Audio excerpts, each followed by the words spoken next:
کاتۆ هەموو کاتێکتان باش بینەر و بیسەری پرۆگرامی هەفتانن لە کوردستان 24ەوە لەگەڵمان بن تا کۆتایی هەفتانی ئەم جارەماندا. لە هەولێر گەنجێکی کەرکووکی ماوەی 25 ساڵە کاری فرۆشتنی ڕۆژنامەیە. قەسری سەرسانگ قەسری مەلک فەیسەڵی دووەمی عێراق بووە. لە سلێمانی فۆتۆگرافەرێک 46 ساڵە وێنەی دەیان لەو کەسانی گرتووە کە نەخۆشی دەرونیان هەیە. جوتیارە نمونەیەکەی هەڵەبجە تاقیکردنەوەیەکی لەسەر برنج و زەنجەڤیل و زەردەچەوە ئەنجام داوە. کارگەیەکی شیرینی شاری سلێمانی 71 ساڵە شیرینی بەرهەم دەهێنێت. گەنجێکی کەرکووکی لە شاری هەولێر 25 ساڵە کاری فرۆشتنی ڕۆژنامەیە. سیروانی ڕۆژنامە فرۆش دەڵێ ئەم پیشەیە بووەتە یەکێک لە خولیاکانی ژیان.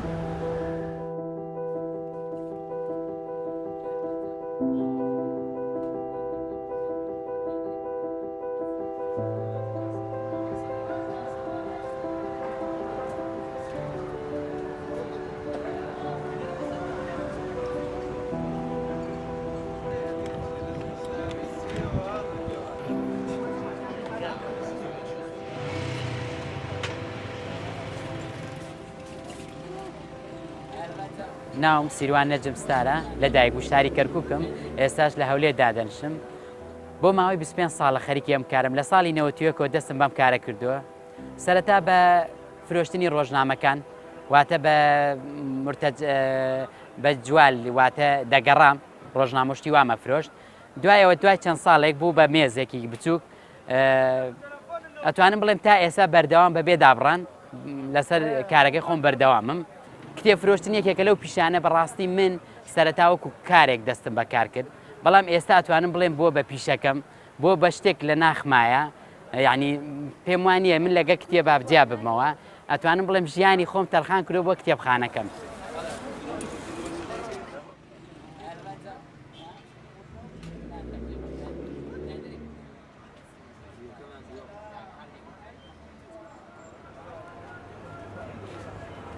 ئیتر ڕۆژانە من لە بەیانی ساعات 8:30 لە ماڵەوە دەرەچم، دێمە کتێبخانەکەم دوکانەکەمەکەمەوە، دەست بە ڕێخستنی کتێبەکانەکەم. بەهۆی ئەم قەیران و ئەم تەکنەلۆژیا و هاتنی سۆسیال میدیا وای کرد ڕۆژنامە و گۆڤارەکان ئەو خوێنەرەی جارانی نەمێنێ، زیاتر ئێمە هەستین بۆی زیاتر کتێب ئێمە یعنی ئێستا زیاتر ئیشی کتێبەکەین لە ڕۆژنامە، هەرچەندە ڕۆژنامە هەر جێ خۆی کردێتەوە بەردەوامی لە هاهێنانی ڕۆژنامە و گۆڤارەکان.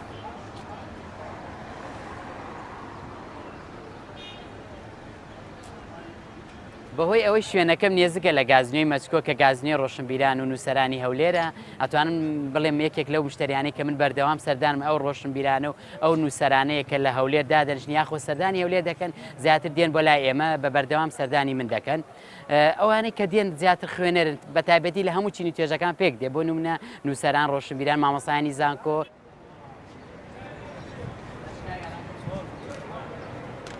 کاتێ منداڵی لەگە باوکی دێ شتێکە کڕێ گۆڤارێکی مناڵانە کڕێ زۆر دڵخۆش دەبم، ینی مستەقبەلی ئەو منداڵە دیارە کە حەزی لە خوێندنەوەی، واتە منداڵێکی ڕۆشنبیرە، واتە ینی دوا ڕۆژێکی جوانیە بێ بۆ خوێندنەوە. بەڵام کە شتێک زۆر ناخۆشە زۆر دڵگرانم دەکا کاتێک گەنجێک یاخود خوێنەرێک دێکە کتێبێکمان لێکڕێ دەست بە گیرفانیاکە پارەی پێنێ، بەڕاستی زۆرم پێتاقەتە بۆ مۆزوعە، یعنی زۆر جاوتمە کاکە بی بە کتێبەکە زۆر ئاسایە، بەڵام بەڕاستی بێتاقەت مەکاویش لەو زروفە بەڕاستی زۆر ناخۆشە. من زۆر بێتاقەتم بۆ شتانە. هەموو کەسێک کە سەردانمان دەکا کۆمەڵی زانیاری پێەیە، زانیاریمان لێ وەرەگرێ و زانیاریمانش لێ دەباویتر ئەوە شتێکی خۆشە بەلای منەوە.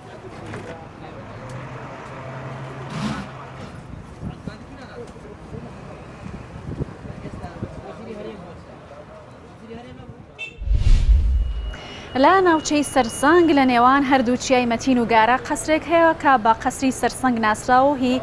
مەلک فەیسەڵی دووەمی عێراق بووە لە نێوان ساڵەکانی 1953 بۆ 1958 دروست کراوە. و هاوینان ئەو مەلک فەیسەڵی عێراق لەوێ پشووی هاوینانی وەرگرتووە، ئێستاش دیمەنێکی زۆر جوان و سرنجڕاکێشی هەیە، وەتە مێژوویەکی دیاری ئەو ناوچێ و هەروەها دەڕوانێتە بەرزاییەکانی سەرسەنگ و خەڵکی ناوچەکەش سەردانی ئەو شوێنە مێژوویە دەکەن.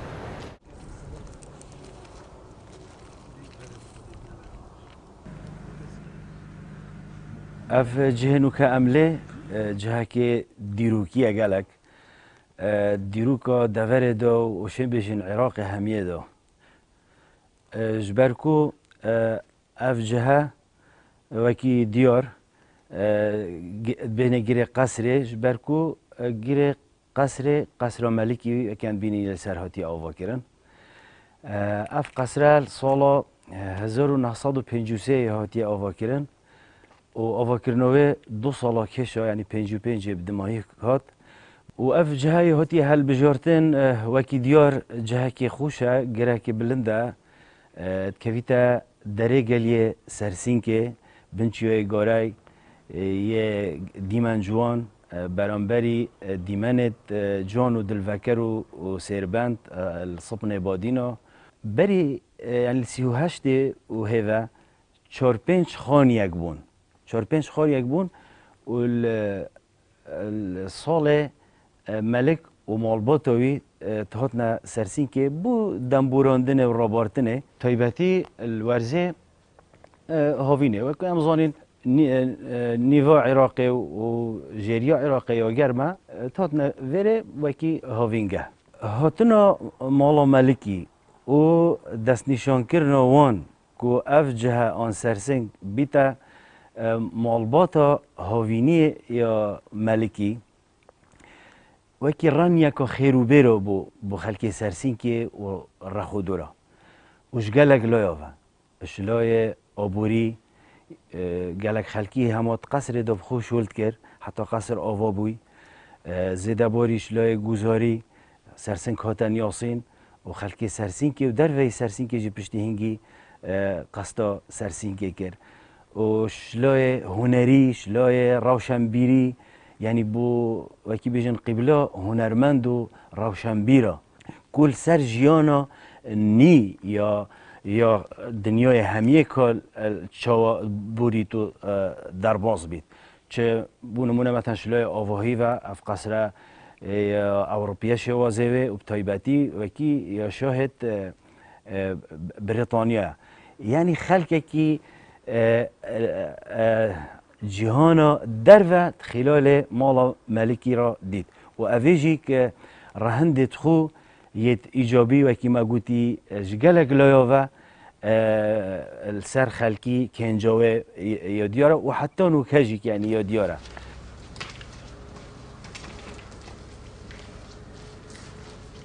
وقتی سال 31 جاده هاتی سرسین که درباز بود چه آمدیه 32 حتی 38 اف گره قشا عبدیشو رحمتی اف بسولینه درگینی کشا سر ویگیری و بیستانه که سیوا یه جان و برکتی الویره چکر و برککا مازن و جو دراف لچکرن و هاوینه کپر چکرن بو گریدا اوه تینا سیران و گریانا بو نمونه شاهد آشوریات هات نخنس پاشایت یعنی هیوتر پاشایت آمدیت چونه متینی و برسیل یعنی سیران هر هبون بس مفهومه که بیجی بازرگانی و مفهومه که نیو نیناری سرسنگ بیتا بنکوکا هاوینگهت عراق همیه اول پشتی 38 وقتی واسی عبدالله هاتی و دست نشان کری که اف جه بیتا جه مالبات ملک عراق بو هاوینگه ها ملکی یعنی سرسنگ واسا هاتا نیاسین ناودن کتوی چو که تایبت هاوینگه ها ملکی قالك ريدان وقومين يعني في قصر هاتنا ريدان ودنج وباسطوان تشون بونمونا وصي عبد الله خطوب اخو يا في قصري كري وقالك سروك ملكة اويد كوهنجي بايواندي الهان قال وصي عبد الله ومالباطا ملكي دياري فري كربون بو في قصري ریدانا دی کمیل شمعون سروک لبنانت وقتی دا سالت 50 دا یه سردانا و قصری کری کمبینه که کمکارا عربی یا و قصری هاتیه بستن و گریدان بارزانی نمر دو جارا سردان یا سرسین که کری ایک شوان جارا سردانا قصری ها کری بله القصری ننوستیه لە سلێمانی فۆتۆگرافەرێک 46 ساڵە کاری وێنەگرتنی ئەو کەسانەیە کە نەخۆشی دەرونیان هەیە. ئەو دەڵێ توانیوێتی بەو شێوەیە ئەرشیوێکی باش لەو کەسانە کۆ بکاتەوە کە لە نێو شارەکاندا تووشی نەخۆشی دەرونین، بەڵام بە شێوازێکی جیاوازتر لێیان دەڕوانن. ئەو بەشدیدێکی جیاوازترەوە دنیای جیاوازی ئەو کەسانە دەبینێت کە نەخۆشی دەرونیان هەیە.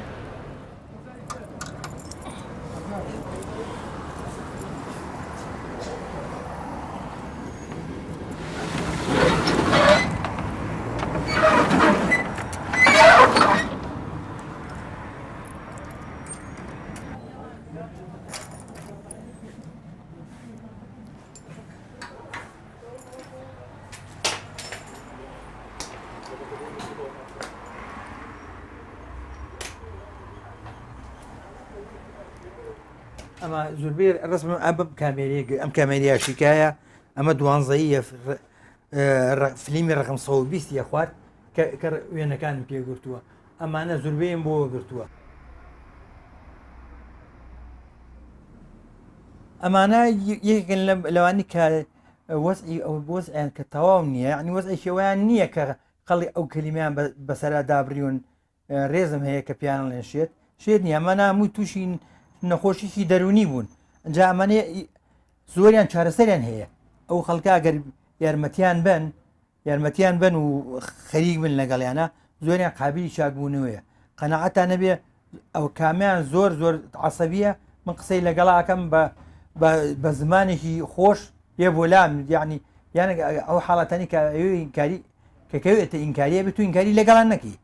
چونکە ئینکاری لەگەڵەکە و زیاتر لەسەریان ڕۆنە تلۆکەتا واز لێ بن. من ئەمانە هەمووی خۆشەویستن، زۆریان دوانوە، زۆریان من شاگرد بووم لای کاکرەفیق قەناعەتێ جاریوا بۆ ڕۆژانەکەی خۆم یاو نەتێ شتێکم بۆ کڕێ بەزل بلای بە خاتیەوەی وێنێکی بگرمیان قسەی لەگەڵا بکەم. ئەمانە خۆشەویستی ئەم شارە بوون. ئەمە کاک لەتیفە لەتیفی عەزەمەنیە کە کولەی قانونی تەواو کردووە خەریکی ساڵی 60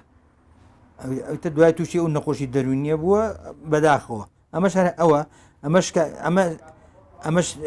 نۆزدەی پیان نۆزدەی قەڵب، ئەوە بەکری پاسکیلە، ئەو نووری برای قالەیە، ئەوە قالەی تەقیە، ئەوە شێخ برایمە. تەبعەن ئەمانە مردوون، ئەو من ماوە. ئەمە شەبابە کە وەختی خۆی مرور بوو لە سلێمانی، پۆلیسی مرور بوو. ئیتر ئەمە عەول و لەتیفە، هەر ئەمە سەمەد کەرکوشیە، ساڵی هەفتاکان تەلەبەی جامیعە بوو لە سلێمانی. ئەمە شێخ ساڵح پیانە و بن تەریف، ئەمە عوسمانی جەلالی قەسابە، ئەمە نووریە، ئەمە ڕەسوڵە. ئیتە ئەمانە هەمووی خەڵکی خۆشی وێستن، خەڵکی دوانن.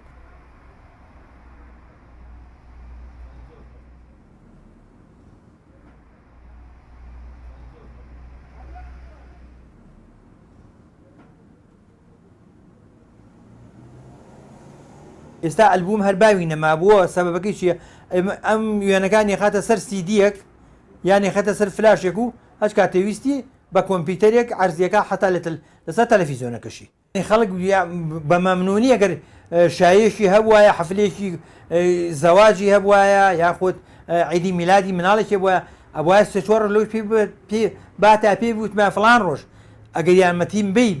لەو کاتا بێ، یان شاگردێک مەنار یا خۆمەچوو. خەڵک بێمنەت بووە لە وێنەگرت، چونکە خۆی وێنەی خۆی ئەگرێت و ئەیبا لە مختبەرێک تەبعێکات و زۆر احتیاجیە. جوتیارە نمونەیەکەی هەڵەبجە ئەم جارە خۆی سەرقاڵی داهێنانێکی تر لە بواری کشت و کاڵ کردووە. ئەو مانگی 9 ساڵی ڕابردوو دەستی بە چاندنی برنج و زەردەچێ و زەنجەفیل کرد لە پرۆژەیەکدا کە بۆی بتوانێت تاقیکردنەوە لەسەر چاندنی و بەرهەمان ئەنجامدات. کوردستان 24 دوای 4 مانگ سەردانی ئەو جوتیارەیان کردەوە و بەرهەمەکانی نیشانی بینەران دەدەن.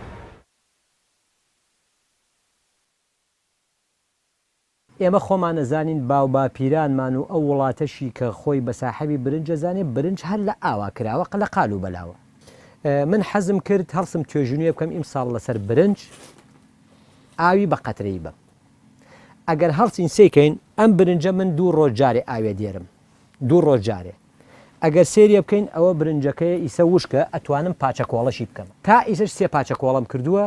و 3 جاریش پێگاتی حیوانم داوەتێ. ئەگەر سێرێکی گوڵەکە بکەین، ئەگەر سێری گوڵەکە بکەین بەرەو خوارێتەوە، ئەمەە پڕوجوانە لەبەرچی لەبەرەوە خۆراکم داوەتێ، لەبەرەوەی پێگاتی حیوانم داوەتێ، لەبەرەوەی ئەو ڕەگە جارجارێ ئۆکسسیژین وەرەگرێ.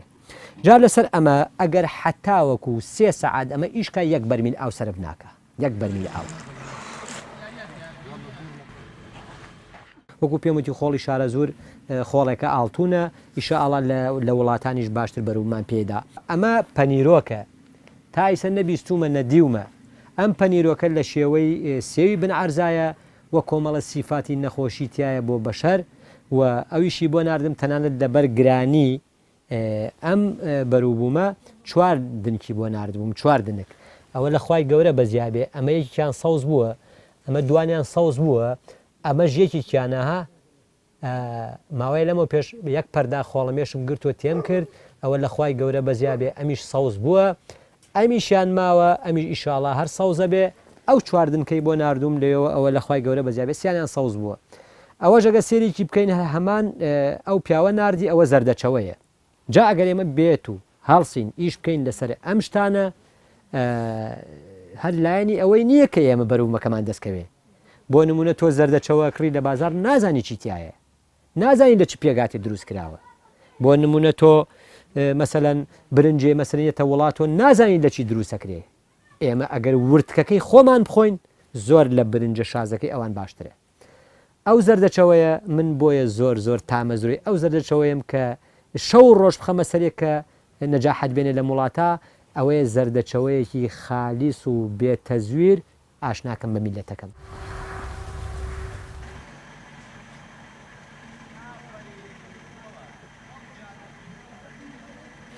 ماوەیە لەمە پێش خۆتان دەزان من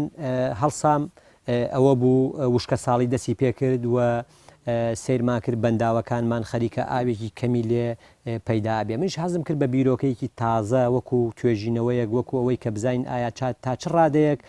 ئێمە برنج بکەین لە منتیقەکانە زیادیکەین نەک هەر بریتی بێت لەو شوێنانەی کە مەسەرن بۆ نمونە ئەگەر دیجلە و فرات بێ یا ئەگەر زەڵم بێ یا کوڵکنی یا شوێنەکانی تر کە ئاویانە بێ هەڵسام بیرۆکەیەکی باشم کرد لەسەرەوەی کە لە ناوبەیتی پلاسیکیا هەڵسام ئەمە کە خۆتانەی بینن ئەمە 1 ڕیز برنجە ئیسەوە تامە برنجەکەەوە ئەمبەرە ئەوە برنجێکە مەولەویە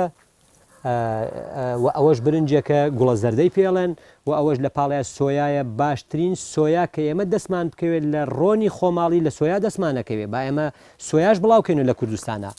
جا من داواکارم ئەوانی کەیانوێ برنج بکەن ئیمساڵی شاڵا بە ئیزنی خوا 4 دۆنم بەس برنجم داناوە بە قەترەی لە دەرۆ زیادی کەم لەبەرەوەی جوتیاران چاو بکەن ئەگەر هاتوو لە دەرۆ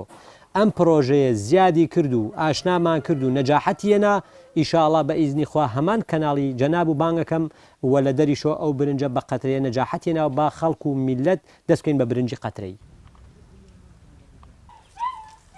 ئەوە زەنجەفیلەکەیە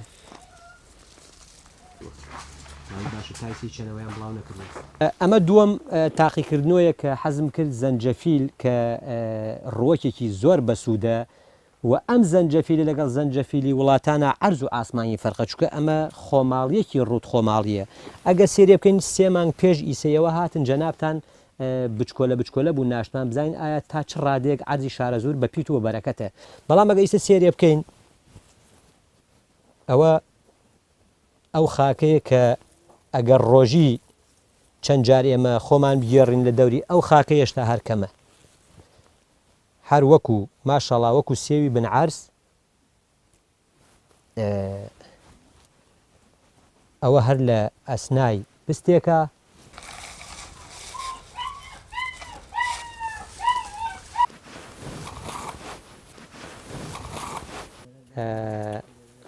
زەردەچەوەکەمانە ئەگەر سێرێکی بکەین بزانە ماشەڵا چ زەردەچەوەیەکە وە ئەمەش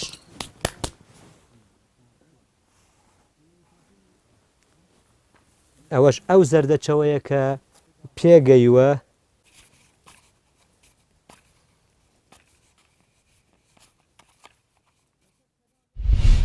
ئەو کەسانێکی حەزیان لە شیرینیاتە بە تایبەتی لە سلێمانی ناوی کارگەی شیرینی عەبالەیان بیستووە ئەو کارگەیەکێکە لە کۆنترین مامەلەکانی شیرینی لە شاری سلێمانی کە لە ساڵی 1947ەوە تا ئێستا کار دەکات زۆربەی بەرهەمەکانیشی بەرهەمی خۆماڵین و یەکێک لە تایبەتمەندیەکانیشی ئەوەیە کە تا ئێستاش بەدەست کار دەکەن و کڕیارێکی زۆریشی هەیە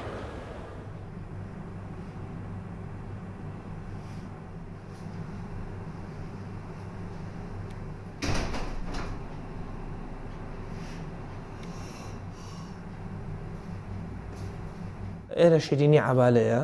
طبعاً عەبالە لە 1940 دەستی بەم کارە کردووە لە مەعمەلە کۆنەکانی شاری سلێمانی شتەکەمان زیاتر کوردەواریە گەزۆیە لوقمە شروبیە تا ئێستاش بەدەست ئیشەکەین زۆر ئیحتیمامان بەو ئیشە کردووە لە بەرخاتی ناوی عەبالە وەکو ناوێ بمێنێ بۆ نەوەی خۆمان کە من کوڕەزای عەبالە و کوڕەکانی هەلێرن بەردەوامین لەم پیشە و لەو کارەیە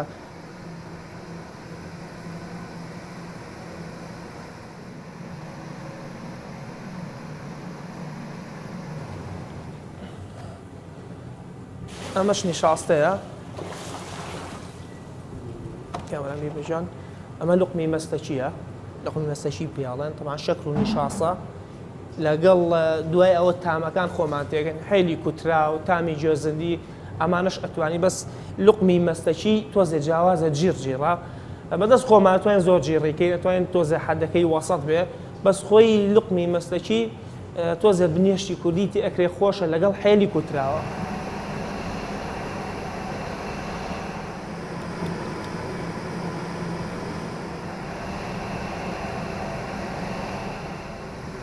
بەرهەمی عەبالە زیاتر لەم کارگەیە دروستیەکەین مەساحەکەی زۆر گەورە نییە شتەکەمان هەموو خەڵک کە یە بۆ ئێرە پێی خۆشە بێ بۆ ئێرە لەبەر مناڵی خۆی ئەو کاتەی کە باوکی دەستی ئەگرت ئەیوت وەرە بە مەستەشیە بخۆین یان گەزۆیشی عەبالە بخۆین جا ئەو کاتە عەبالە بەجلێکی کوردیەوە جوان بە مەقەسێکەوە سەرپارچە ئەیا بە خەڵک ئەم سەرپارچەیە تا ئێستا خەڵکەیە بۆ ئێرە ئێستا هەیە دکتۆرە هەیە مامۆستایە کاتی خۆی بە سینێشی بچکۆلەوە عەبالە لوقمی بۆ کێشاوبووی داناوە وەکو کاسپێشی خۆی بەیانیان ئەچێ پێشەوەی بڕوا بۆ مەکتەب ئەیفرۆشە بە 5 دینار 3 دینار کە نەیەفرۆش ئەنجا پارەکە یا بە عەبالە ئێستا هاتووە وەکو یادەوەرێکی خۆی یە بۆ ئێرە سەری مەنجەڵەکە ئەم ڕۆح و ئەم هەناسی کە ئەم شوێنەتیاتی تا ئێستا ماوە ئینشەڵڵا ئێمەش پەرەی پێبین تەتەوری پێەکەین وەکو کوڕەزایشی عەبالە وەکو کوڕەکانی ئەو هەر بەردەوامین لەم کارە و